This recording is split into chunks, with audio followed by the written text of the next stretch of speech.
understand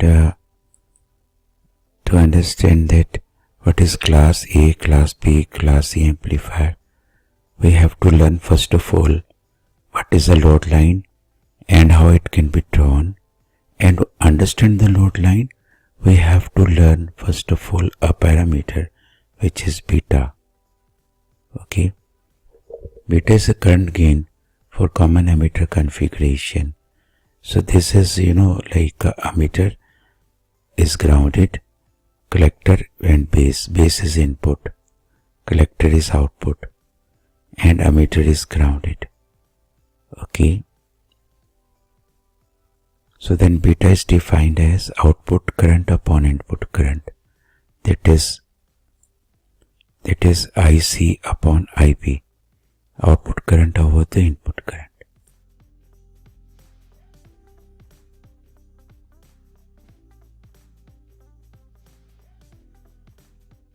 This is the circuit for common emitter configuration. Here the base current is 200 microampere. Okay, and then we will find now what is collector current flowing. Let beta is equals to 50. Let we say it is 50, and it may have any value otherwise. 50 into 200 microampere. So it becomes 10,000 microampere. 10,000 microampere means 10 milliampere. So collector current is, this is collector current along y-axis, and it is our 10 milliampere. And base current is 200 microampere, which is fixed. Okay, and along x-axis in the graph it is collector emitter voltage. So how we find collector emitter voltage? This is a formula. VCE equals to VCC, which is 10 volt, minus IC into RC. RC is in the figure, it is 220 ohm. Okay, so this is IC, 10 milliampere into 220 ohm, and milliampere into ohm becomes millivolt. So it is 220 and 00 millivolt, and 2200 millivolt means 2.2 volt. So it becomes 7.8 volt. This is VCE. It is here. Okay, VCE. So because along x-axis it is VCE. Now in our figure VCE is fixed 7.8 volt. So here it is 7.8. Collector current is 10 milliampere. Base current is 200 microampere. These are the parameters for this figure. Now in this figure IB is increased 200 to 300 microampere. So IB is increased, that means IC will also increase. So just looking here, it becomes 15,000 microampere, and 15,000 mean 15 milliampere. So this is the value of 15 milliampere.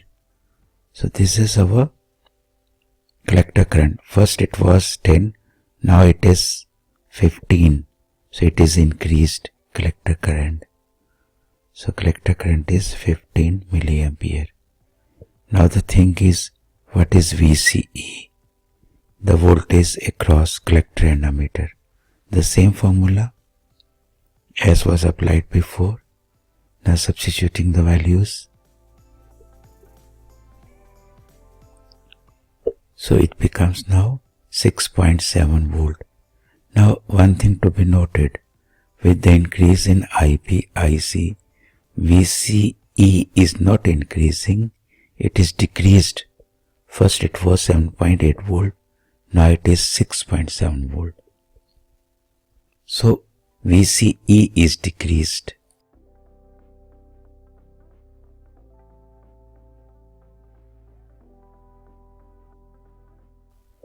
So as explained just before, VCE is 6.7 volt, IC is 15 milliampere, it is 300 microampere. Now IP is further increased 300 to 400 microampere, with the result IC further increases.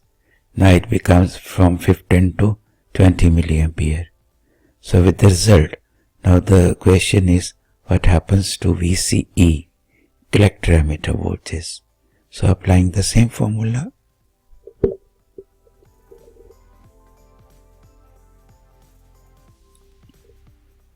so it becomes, applying the same formula, it becomes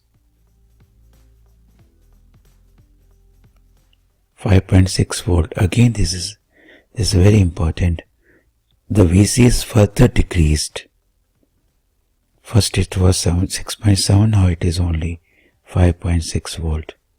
So with increase in IP, IC, it is important that VCE is decreasing. Okay, this is to remember.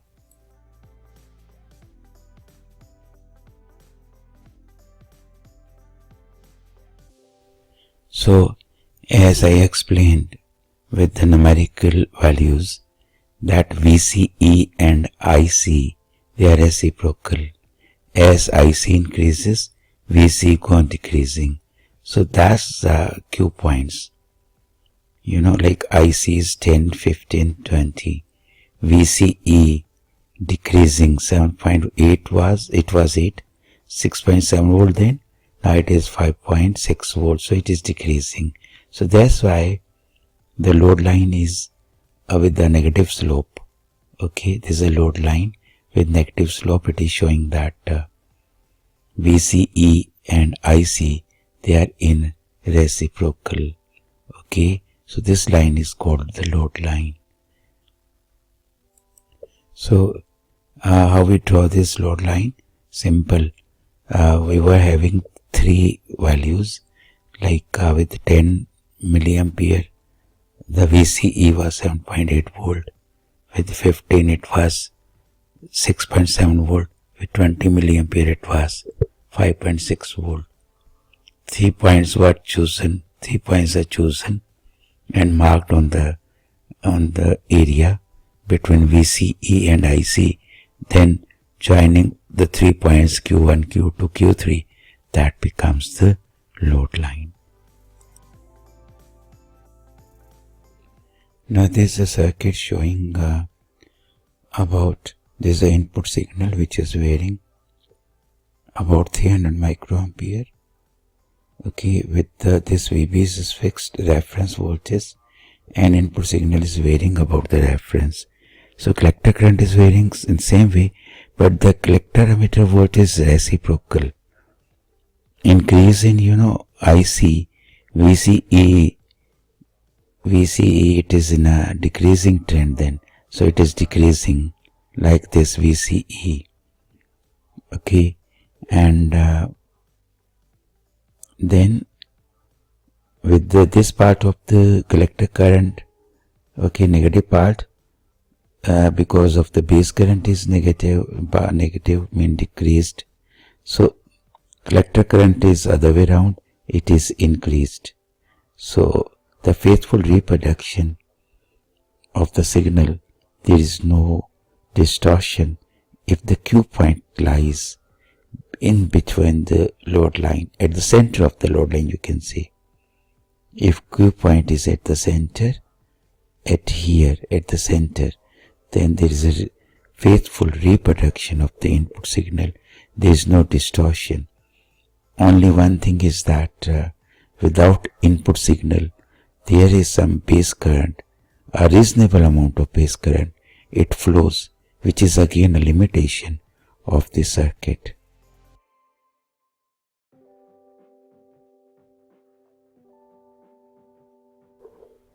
So looking to this figure here, Q point node at the center, it is somewhat higher. So input signal is swinging. This is a part of the signal which is and which goes to saturate, it is cut, and there is no reproduction of this part because collector current becomes saturate for this part. Okay, so here the collector current becomes saturate, but for rest of the signal, input signal, there is collector current, and here collector emitter voltage is same way, some part is cut. So the rest of the part it is okay. So transistor is driven into saturation because the Q point is too close to the saturation for the given input signal. Okay, so some part is looking to this figure here Q point is too close to cutoff. So input signal no problem here, output is there, but for this part some signal is cut because it is going in a cutoff region. So some part of the signal it is cut. Okay, so this part is cut. Similarly, collector emitter voltage, some part goes. Now here there is a problem that input signal is very large, but the Q point here, the Q point is at the center of the line, no problem, but the signal is very, input signal is large. So what happened then? If the input signal is large, this portion goes to saturate, this portion becomes saturate. Okay, and this is exactly in the same way the collector emitter voltage, some part is cut. So here again some portion is it is going to cut off. Similarly, collector emitter voltage, some part is going to cut off, and similarly the collector emitter voltage likewise. So the signal is clipped from the both sides because it is going to saturation and cut off because input signal is large, but Q point is again it is at the center even then.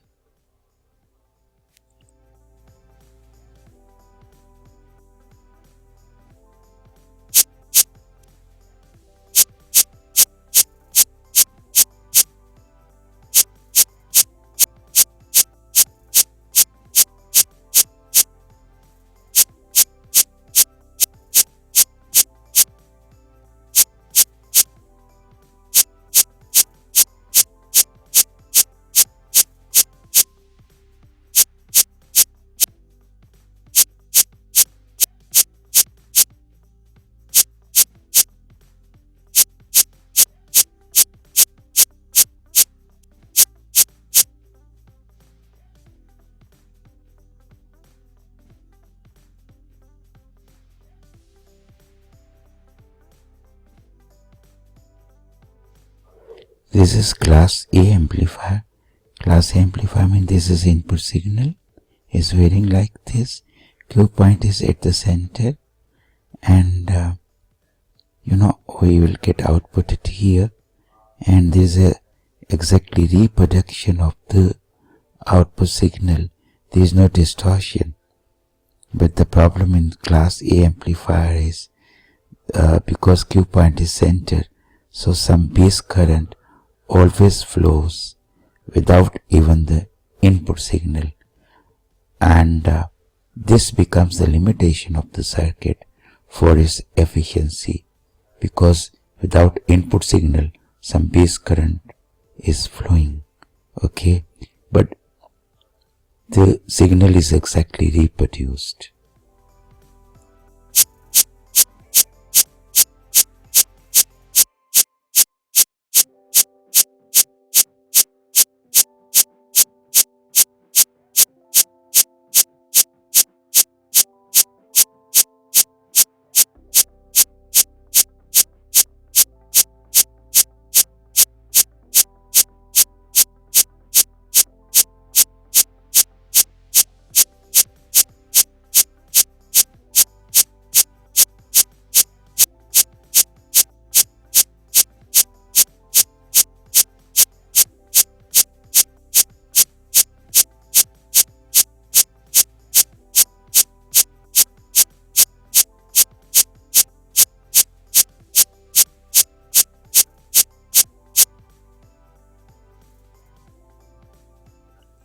So this is a circuit, and for class B amplifier, this is a load line.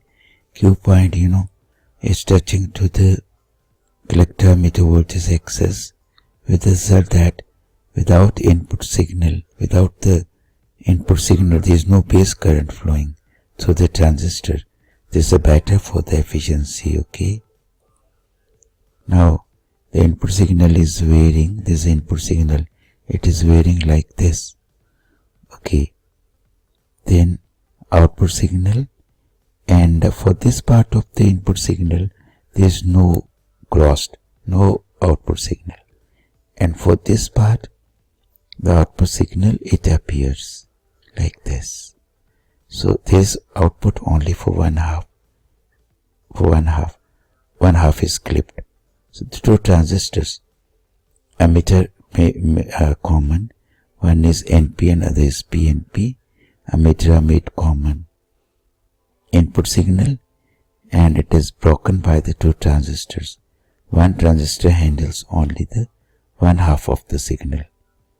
Okay, like this half is handled by the upper transistor, and second part is handled by the other transistors.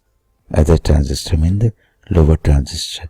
There's a push-pull arrangement, that again we get the ultimately in the output the full signal, but one transistor handles the half one.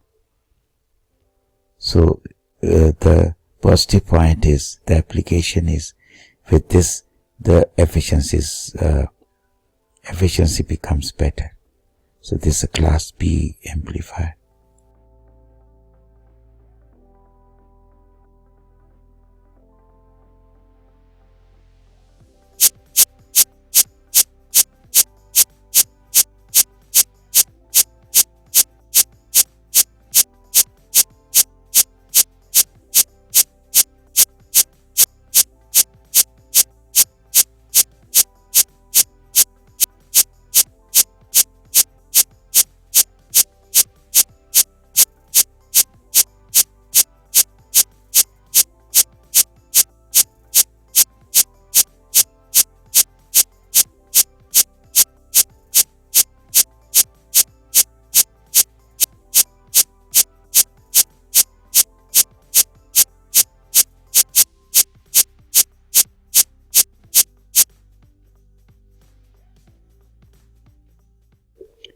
This is a circuit for class AB amplifier, having both the properties of class A as well as class B, right?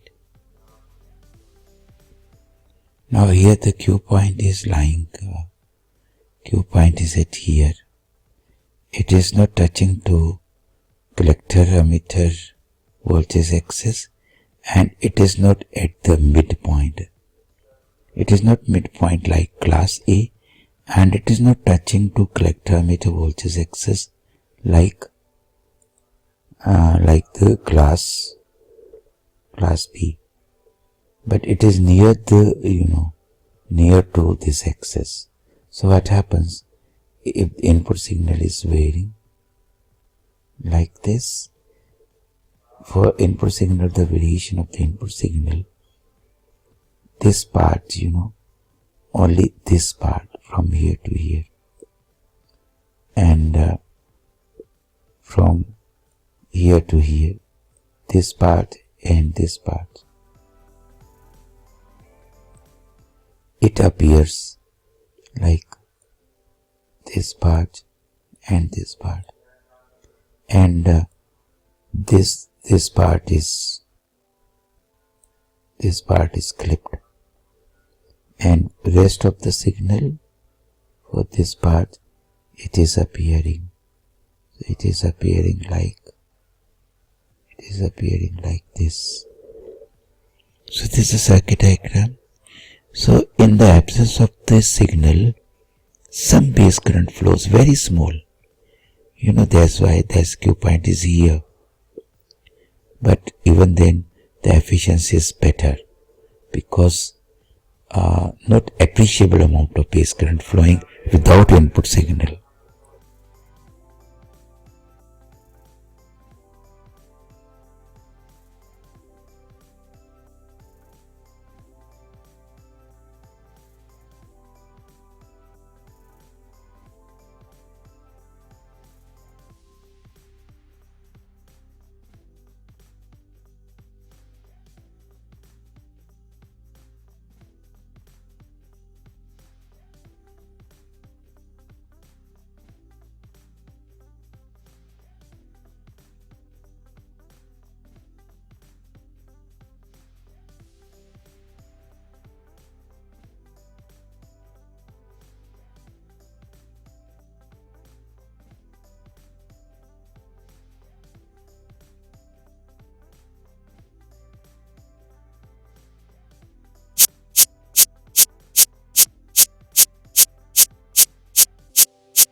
Class C amplifier is so biased that output current is 0 for more than 1/2 of the input sinusoidal signal. Okay, and there's a reason that eta efficiency of this amplifier is very large. This is a load line, right? And this is a Q point. It is far down. The collector emitter voltage excess. Okay. Now the output appears only for this part of the signal. Okay, this part of the signal, it appears here like this, and rest of the signal, rest of the signal is cleared. A part of the signal is appeared. Now we'll find the efficiency of class B amplifier. वो भी visit कर सकते हो, उसका नाम है www.electronicsassignments.com, right? और इस पे आप अपनी असाइनमेंट अपलोड भी कर सकते हो. अपलोड करने के बाद आप उनको देख भी सकते हो. यहाँ पे वीडियोस भी हैं इलेक्ट्रॉनिक्स के, फिजिक्स के, स्पिरिचुअलिटी की. और ये एक मेरी ऐप है. आप गूगल प्ले पे क्लिक करोगे तो आप मेरी ऐप में चले जाओगे, राइट? तो ये electronicsAssignments.com